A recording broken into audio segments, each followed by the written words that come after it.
Right, last night, England kicked off our Euro 2024 campaign, recording a 1-0 win over Serbia. There have been mixed opinions after the game on how England fared, and we need to also discuss what needs to change, if anything, for the next group game. Here to help me do so is my good friend and channel fan favourite, Josh Aveste.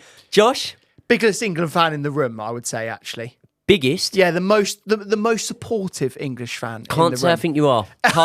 Can't say I think you're all that patriotic. I've definitely got toxic patriotism. Yeah, you have. I'm surprised you haven't got St George's Cross on your body. Do you know a bigger England fan than me?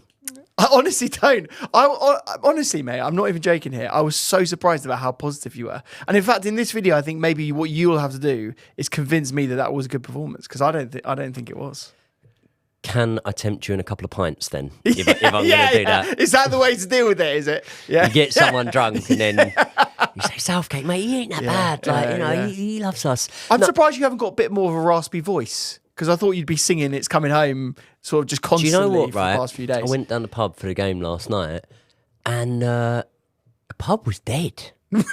Absolutely dead. No one gives a fuck about the Euros. No one gives a fuck about it this time. I can't believe it. Yeah. I mean, to be fair, I went down to Stoneleigh. Someone did get in there the other day, so I think that was why it was deleted. A bit dead. So yeah, no, it didn't get deleted. Just attempted deleted. But it's a nice pub, lovely boozer. Get yourself down there. Honestly, the food's great. But yeah, so I went down a pub last night for it, and it weren't buzzing, because I remember the opening game of the Winter World Cup. Fuck knows who we even played. We played someone, beat them 6-2. Iran, was it Iran? I can't remember. Yeah, in our group. I went down the same pub for that game. That was a weekday, and it was like a midday kickoff or something. So everyone should have been at work. It was heaving in there that day. I got absolutely paralytic. Don't really remember too much from it. But the comparison from the World Cup to last night was pretty dull in there last night. So I'm hoping, as we continue our good form that we've already started off with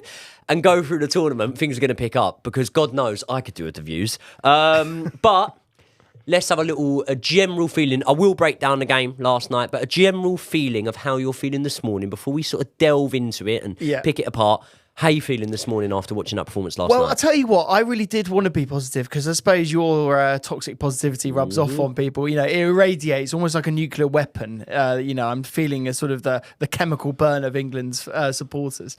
But yeah, I was very uninspired, to be honest with you, mate. I think Southgate's made the same old errors that he always made. And I feel the individual element of Jude Bellingham, who is by far now our best player, sort of shone. It was quite funny, wasn't it?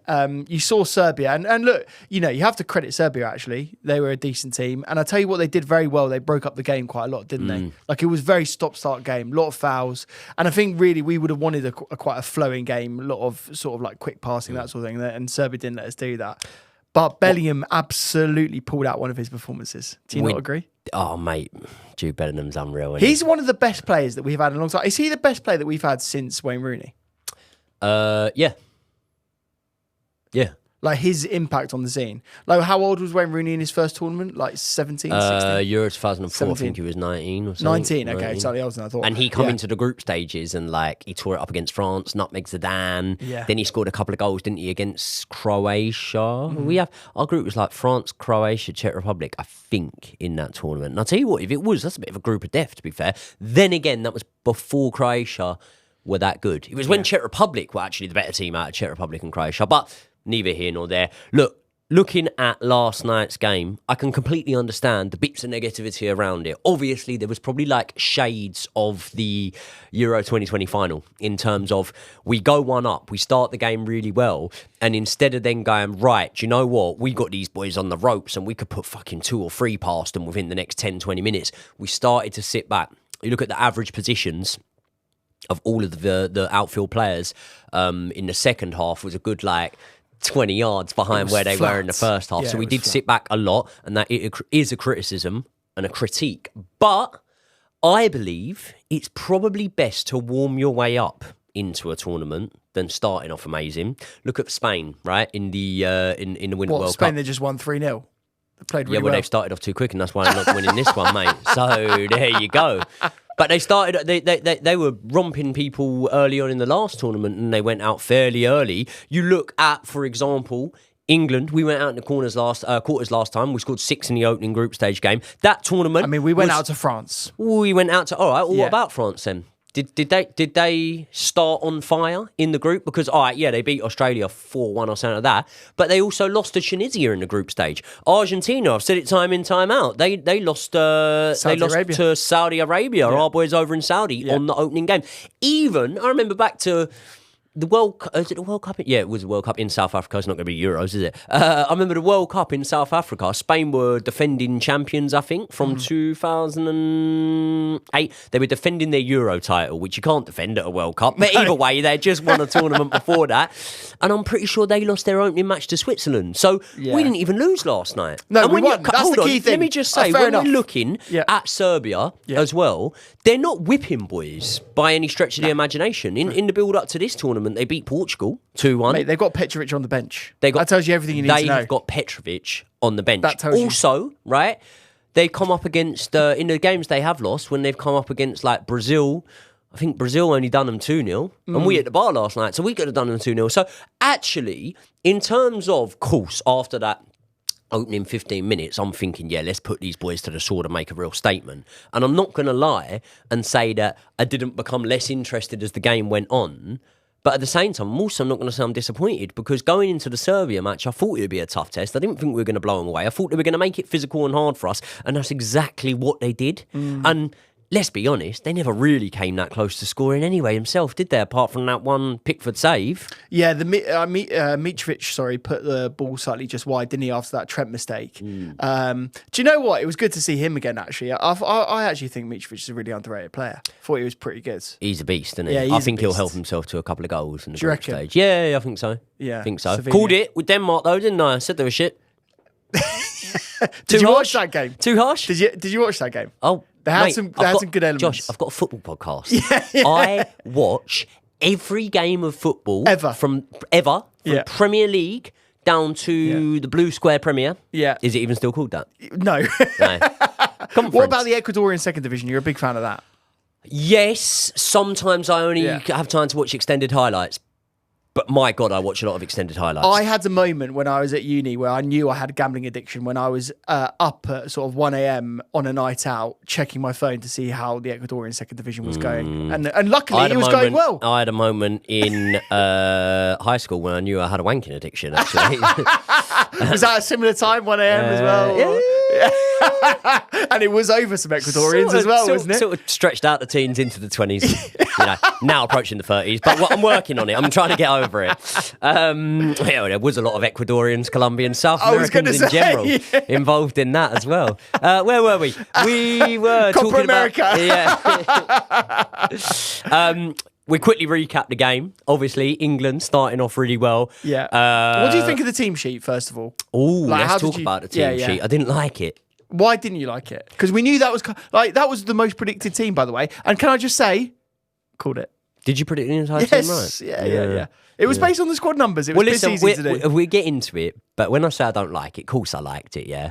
Well, you didn't, because you just said you didn't like it. Okay, well, all right, well... Do you know, What did you like? Do you know, right? I put a couple of little shorts out, and obviously any content that I've done surrounding England so far. And do you know what, like, the most common comment on it has been so far? The disrespect to Phil Foden. This guy's ball knowledge is on the floor. Look at what you said about Foden. How could you drop Phil Foden? Do people not give me the sort of credit that I deserve when it comes to They England? obviously don't, because you know exactly what you're talking about. Did I have dead ball knowledge when I was saying that maybe Foden's not right for this England team? You had some reservations about Phil Foden, I'll tell you that for sure. Who did you say to start? And I said Anthony Gordon. But, bear with me. Didn't even get on. Didn't even get on the pitch. Tell you who was trending on Twitter last night? Come. Cole Palmer. Yeah. Cole Palmer was trending on Twitter, didn't even get on the pitch. Yeah. And that probably tells you how England fans feel about Cole Palmer and feel about his use or lack of use in last night's game. Oh, we'll get on to the subs, though. We will get on to the subs. We will talk about the subs. But England obviously starting well. Who was it? But before we get into all that, Mr. Aveste, I have a question for you. Go ahead. What's your favourite movie? Right now, I would say The Matrix. Have you ever seen it? Do you know what? I've never seen it. What? Is it good? It's absolutely brilliant. One of the best films of all time. Keanu Reeves, he is brilliant in it. Fair play. Right, I'll tell you what I'm going to do. Go on. When I get home, I'm going to watch it. I don't think you can. I can. I've got a Netflix account. It's not on UK Netflix. How do you watch it then? Well, that's the secret, isn't it, Jerry? What is the secret? I'm not going to tell you what it is. Should I tell them? Yeah, go on.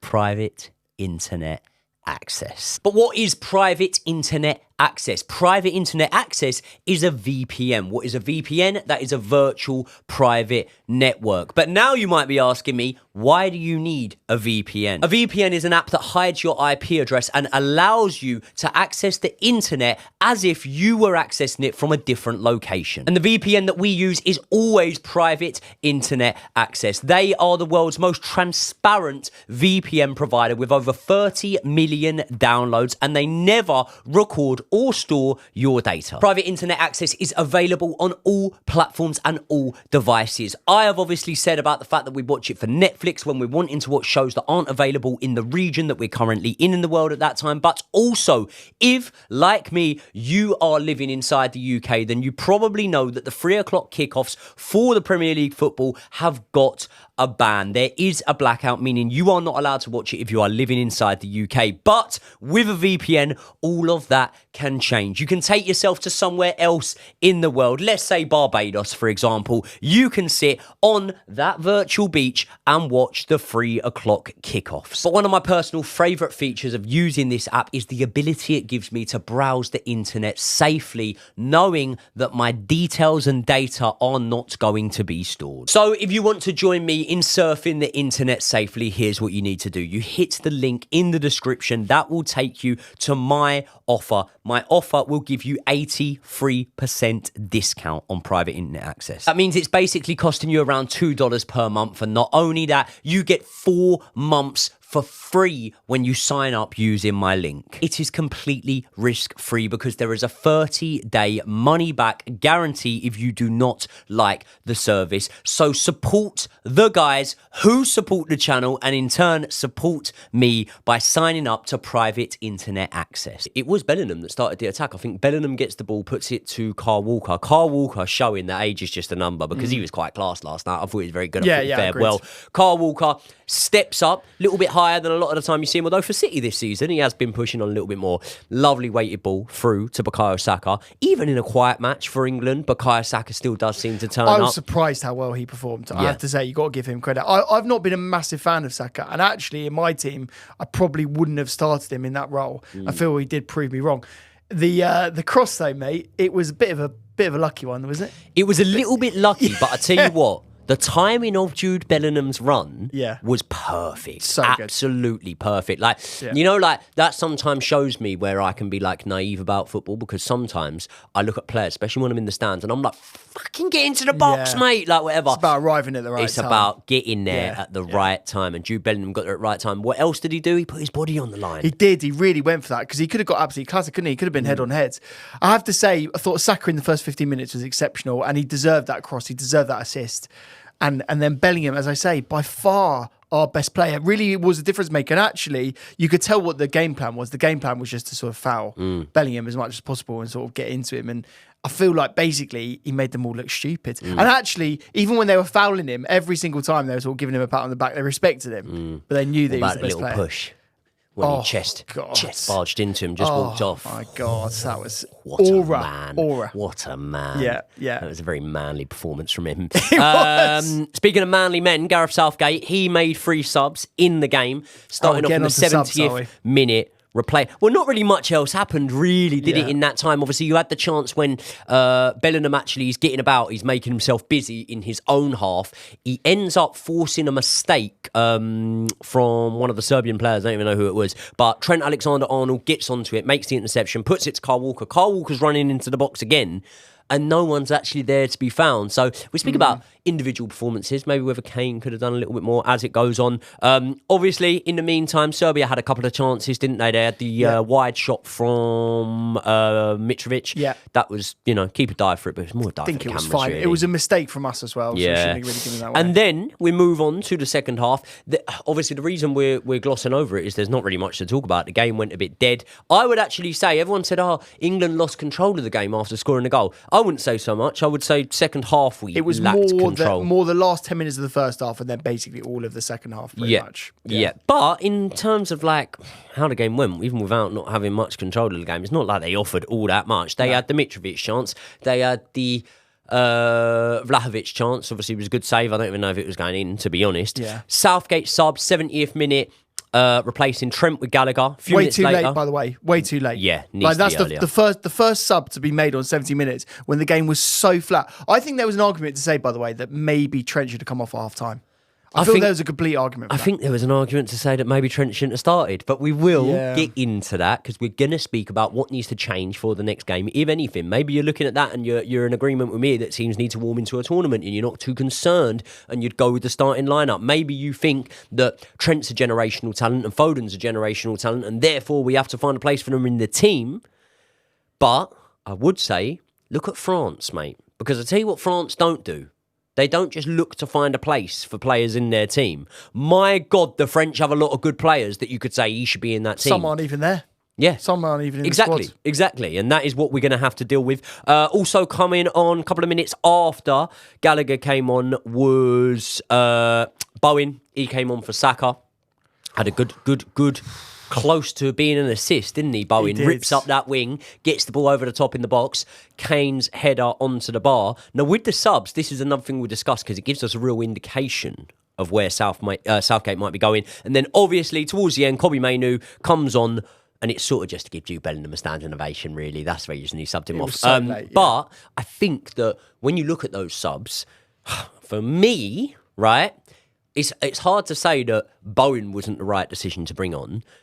Because, he had the moment where he nearly set up a goal. Obviously, Gallagher, I don't know whether Gallagher's going to be better off as being a sub going forward or whether he should just be starting games. And then maybe, if games are a little bit tighter, maybe then you bring the creativity of Trent Alexander-Arnold on as a sub. Or maybe we're leading a game and you need to get better control over it. And then you look at bringing on a Kobbie Mainoo and having a Phil Foden off and, bringing Cole Palmer or someone like that on to get control of the game. But when you look at those subs, there are more exciting players we could have brung off the bench. I mentioned Twitter going into a bit of a meltdown over Cole Palmer not coming on. You got Eze there. He would have been a good one to have off the bench.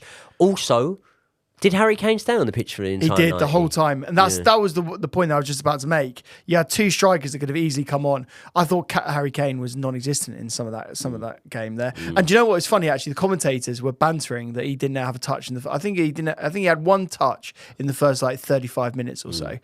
And I mean, he was coming deep every single time. And it was the one thing we really needed was pacing behind in that game. We needed an out ball every single time to be able to run onto it. I thought the game was calling out for Watkins to come on, to be honest with you. I really do. So, listen, we're going to do some positives and negatives. Go on then. I think we should start on the positives. Yeah, please do. I mean, we won the game. We did win the game. That's a positive. Pickford helped himself to his 10th clean sheet in major international tournaments, levelling the record with Peter Shilton. And when you look at our group, when you look at the tournament as a whole, I would be very confident that Pickford is going to go beyond that this season. I think this tournament, I think he'll get an 11th in this tournament. I think we need high praise for the defence more generally because we were so worried about them, to be honest with you, and they didn't concede. And let's be honest, they're strikers. Decent strikers, aren't they? Yeah, but mate, decent strikers for testing a defence because sometimes, right, you'll have a team, and everyone thinks I dig him out all the time, but say like a Højlund, yeah? He will test your defence at times and he will score goals at times, but he'll also have matches where he just doesn't turn up at all. Yeah. Right? And there's probably more of them than the ones he turns up in. No offence, just saying. But you're going to get pelts for that. I don't care. But between Vlahovic, between Mitrovic and all the attacking talent. Because they are a top-heavy team, Real Serbia. Jovic There you go. Well. Yeah, with those guys there, I feel like no matter what, whether they score or not, you will know you've played a game of football, my friend. They will make it physical for you. They'll make it rough for you. Do you know what? I saw something in one of the newspapers earlier on saying that the French media was saying that John Stones had an absolute stinker and rated him as a 3 out of 10. What a load of shit. I don't know what they're watching there. I don't know what they're watching. Mate, that is les incompetents from the French media. I'm sorry. Stones didn't have a bad game. Stones and Gahey looked like a good little partnership, looked like something that could be worked on. Obviously, there are negatives when we come into the back line, but I want to keep on the positives. Or do you want to go over negative? I think No. Let's go positives. Let's stay with the positives. negatives. Let's stay with the positives. Yeah. Declan Rice, I thought he had a good game. I thought he looked very comfortable despite not having the defensive reinforcement next to him. Because, right, I thought I just clicked the wrong button there. I thought I just shut off the podcast. I've not. We're still going. Our good friend, Jacob. Yeah, we should get Jacob on here for a little England. Definitely should. He'd love that. Chat. Yeah. Give him a text. Shout out to Jacob. We'll get him in for an England preview or review. But our good friend Jacob, he often will tell us about the importance of having someone next to Declan Rice. And we've seen it ourselves from Arsenal this season.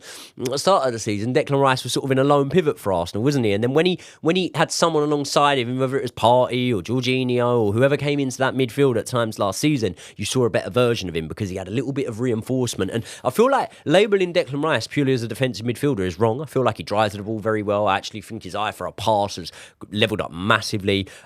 So I thought that with having Trent there, who, by the way, is the player in the Premier League that was dribbled past most last season. Did you see that? Yeah. What I'm saying is having him there next to Declan Rice probably isn't ideal. I think if you actually asked Rice, who do you want there, Trent or Gallagher?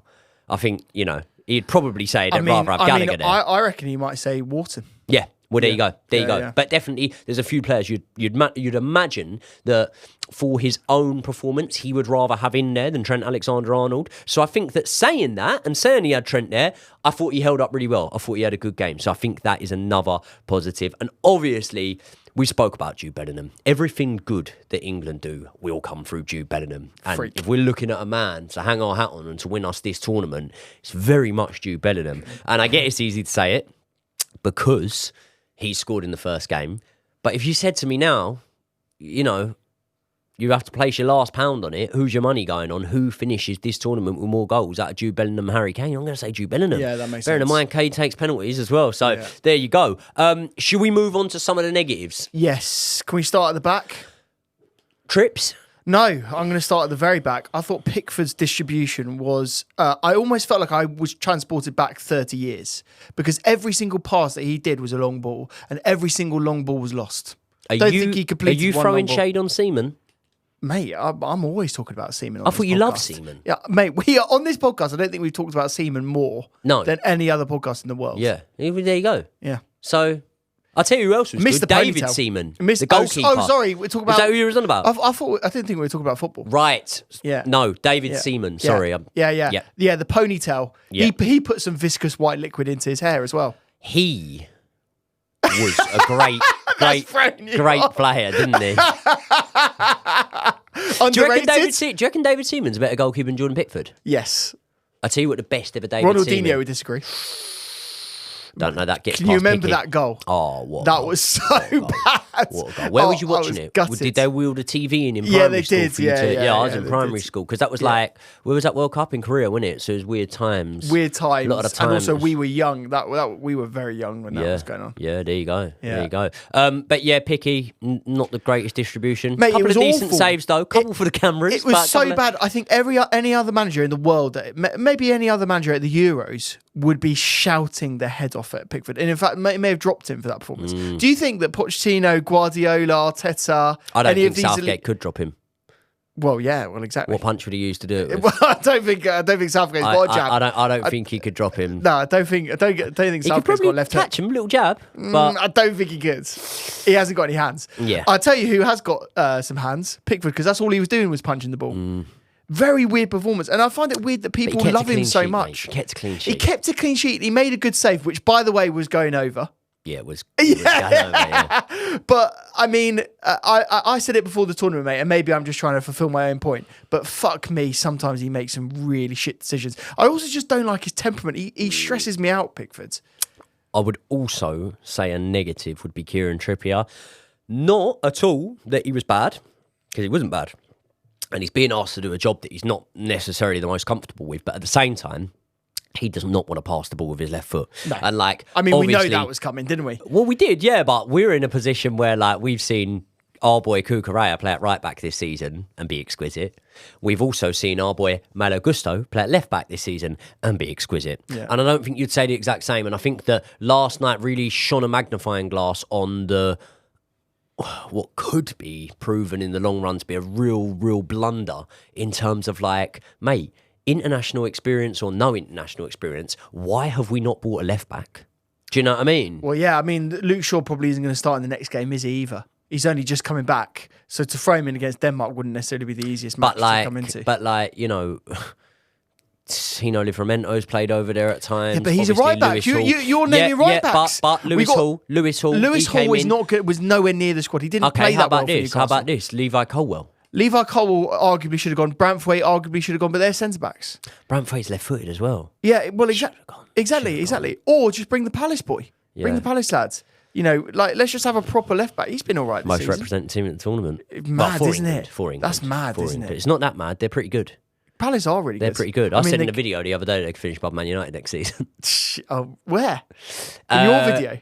In my video, yeah. I was talking about Palace. I was going to say, I don't remember that. Coming. I said Elise's not going to want to go Man United when he's at a team that could finish above. Yeah, but they're losing Elise. They're probably going to lose Eza. Yeah, maybe so. So another thing is just like, when it comes to lacking control of a game, I obviously feel like we need players in there that are adept in keeping the ball under pressure and in those sort of higher pressure situations when you're trying to see out a game or you're trying to claw back control of the game. Who was it that was losing the ball then for you? I say it's not so much that they were losing the ball, but when we look at the substitutions, I mean, Phil Foden played the full 90, mate. I can't believe that. Cole Palmer should have been on that pitch. Agreed. Cole Palmer should definitely have been on that pitch. So when it is always with international football, horses for courses. So the two names in the starting lineup that I was like, I'm not sure. I think I would have rather maybe seen them there for this match would have, for me, been Conor Gallagher and Anthony Gordon. So I would have had Conor Gallagher instead of Trent, and I would have had Anthony Gordon instead of Phil Foden. Now, I understand that is a very workmanlike team, yeah? It's a team fit for a purpose. However, I do think that, like, sometimes, you know how they say too many cooks in the kitchen can spoil the broth? Too many creative players can spoil the creativity. Sometimes you need the workhorses to be able to then encourage the creative players to be able to do what they're doing. And I'm not saying Anthony Gordon's not creative. Look at his goals and assists this season. He's good. I'm not saying Conor Gallagher isn't. But what I'm saying is, in the starting lineup, I actually thought like you didn't need the creativity and attacking flair of Trent and Foden, because I felt, for me, that the other boys would have enough there when it comes to Bellingham, Kane and Saka. However, when the match went on, and this is why it's horses for courses, actually the subs that I would have been more willing for, rather than then having Gordon and Gallagher come on, I would have said Kobbie Mainoo and Cole Palmer, because we needed to get on the ball and to start having time on the ball and be relaxed in tight, uncomfortable positions. So... Yeah. I think the subs more generally, can we just go on to those now for a second? Yeah. I think the subs more generally were all wrong, to be honest with you. Like, I think if you look at what he did, the fact that they came at 70 minutes was one error. I think the subs themselves I wasn't sure on. So obviously when we have who came on, it was Gallagher, Bowen and Mainoo. Bowen obviously came on and did the one cross, and I think a lot of West Ham fans have really been backing Bowen and saying he's been really good. I think a lot of West Ham fans have been getting quite pissed off with me, because I've sort of not rubbished him, but just like, a lot of people have been saying that. But I mean, you can't just say he's been great because of one cross. I mean, he did a lot of the defensive work, won a few headers here and there. He's fine, but weird sub. In fact, I'd say terrific little player. Terrific little player. Terrific. Your impression is really good there. Feliz Navidad, terrific little player. So I think for me, if I was looking at the subs I would have made, I would have brought off Trent Alexander-Arnold probably around 50, 55 minutes, maybe even earlier than that. Would you have pulled him off? I would have pulled him off straight away. Yeah. Quickly, I would have pulled him off. And then would you have subbed him after? Yeah, I would, yeah.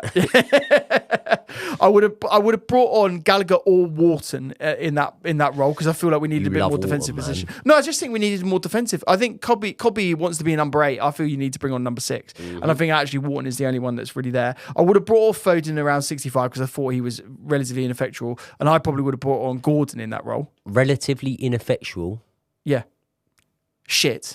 Translated for my viewers. Yeah. Is that? I feel that's a bit harsh. It is a bit harsh. I would have taken off Kane. It's not really untrue though. I would have taken off Kane. Yep. And I would have left on Bellingham. And I think I would have also considered taking off Trippier. Mate, the fact that Trippier finishes the game, by the way, he had cramp. He had to go off and literally have a moment to take the gels and stuff. Like, just bring him off. You don't want to get him injured. I think personally that the portion of viewers that think that we're sort of being disrespectful to Foden or whatever, I would say they're just not being realistic in their vision and in what they see for this team. Because ultimately, the only question you need to ask yourself is this: who do you want in the 10? Do you want Bellingham in there, or do you want Phil Foden in there? And if your answer's Bellingham, which, let's be honest, like, it should be. No one thinks that Foden's better than Bellingham. No one thinks that. I don't care. Like, you do not think that. So if the answer is I want Bellingham in the 10, then you have to have a realistic outlook on how you view this team. And you have to understand that when you put Foden left wing for England, I'm not saying that in some matches he might not put in a good performance.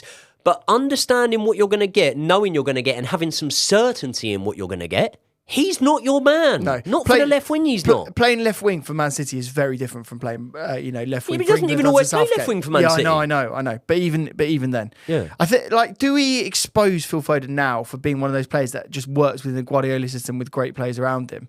Like, no, do you think that's harsh? Yeah, harsh. So, say for example, is it harsh to say that potentially Raheem Sterling and Gabriel Jesus have been exposed to an extent of being exactly what you just said? I think so. I think that's fair. I think that is fair. Foden's better than both of them. Yeah, agreed. But that doesn't mean that your point's not valid. And that's where I am with it. So, like, no, he hasn't been exposed as being that. Like, I'm sure he could go to... Mate, Foden could go to Real Madrid and bang goals and get assists, but not to the level that Jude Bellingham can. The problem for me... What I'm saying is, Jude Bellingham is the one who is able... Like, mate, proof's in the pudding. Yeah. Who won us the game last night? Bellingham. Yeah. Who's more likely to win us the next game against Denmark? Yeah. Bellingham. Yeah. If we win this tournament, will it be because of Foden or Bellingham? Bellingham. It's that simple. For me, the last point I make on this is it's all about balance. You bring in Trent into the team because you want a quarterback to spray passes over the top, really. I think more than anything, crosses potentially as well, right? And I think what we really lacked last night was pacing behind. Saka was really good at that in the first half, but actually got tired. Yeah. Really did. And again, we've been saying it all season. Saka does look tired, and again, didn't change it quick enough. Just didn't bring him off quick enough. He's the one though. Sorry to interrupt you, mate, but he's the one that I don't see there being like any calls for him to be dropped. No, he should have been dropped. Like that. Yeah. He should have, and I completely agree. He should be turns starting. up for England big time. He looks great. He looks really good. But for me, it's like make the subs quicker. Let's get some energy into the game quicker. Like for me, when he brought Bowen on, I might have done both wingers at that time, at that point, and I probably would have done that sub earlier anyway. And then also, I think you got. I know Kane is brilliant. I know he scores goals, but if he isn't doing anything in the game, make that sub and use Trent's ability to spray a pass and get it over the top. So, yeah. So if we were to give some advice to Gareth, I know you're watching, Gareth, big fan of the channel. Yeah. If we were to give you some advice for the next game, my advice would be quite simple, Gareth. You do you. Don't try and please everyone. Because the lineup he put out yesterday, in my opinion, was a people pleaser. And you lot are going to hate it. I know that people are hating it. They'll go, this bloke doesn't know what he's talking about. Ultimately, what you've got to do is be realistic, understand what our manager is, understand the way he wants to play and the way that he probably is able to coach this England side best, and then realise that, in my opinion, and you'll see my match preview, it'll be out in the next couple of days, but in my opinion, we need to start Conor Gallagher next to Declan Rice, and I also think that we need to start Anthony Gordon in the next match against Denmark instead of Phil Foden. Harsh or fair? I think that is fair. I want a left. Like, how many times have we talked about England not having like out and out left-sided players, or, you know, on the pitch? To obviously have Trippier on the left-hand side, you know, you have an inherent problem. And then if Foden wants to drift, we saw in the first 15 minutes Foden drifting in. So yeah, I think Gordon is the one. For me, I would also do Connor, and I'd also do Gordon. You do Connor? I would do him. Would you do him? Yeah, I would. You do with Gordon that hair, as well? With that hair, I'd put him Gordon? in there. Yeah. How would you have it's time? It's a wild weekend. But also, mate, I'm sorry to say you quite like Gordon in behind. I'm sorry to say it. Keep on going. I'm sorry to say this, but I would also be dropping Pickford. You can't. I don't give a fuck. Honestly, if anyone was doing those passes, I would be going mad. And you're dropping him for Ramsdale, I presume. Fuck me, find another goalkeeper, convert someone, bring someone in that's Spanish to play for England. Bring Robert Sanchez in. I'd play in Robert Sanchez. Yeah, he could probably play for us, couldn't he? Yeah, he could. Absolutely, he could. Yeah. Well, yeah. There you go. So there is our match review. I will obviously be dropping a match preview for the Denmark game, but I want to know your lot's thoughts. What did you think of last night's performance? Are you disheartened? Are you now thinking that we're not going to do as well as maybe you thought, or maybe we're going to do better? I don't know, but I'm very eager to read back your comments and to find out. People, do me a massive favour. Head over to Josh's channel. It is linked in the description. Subscribe to his channel, and I will see you all in the next one.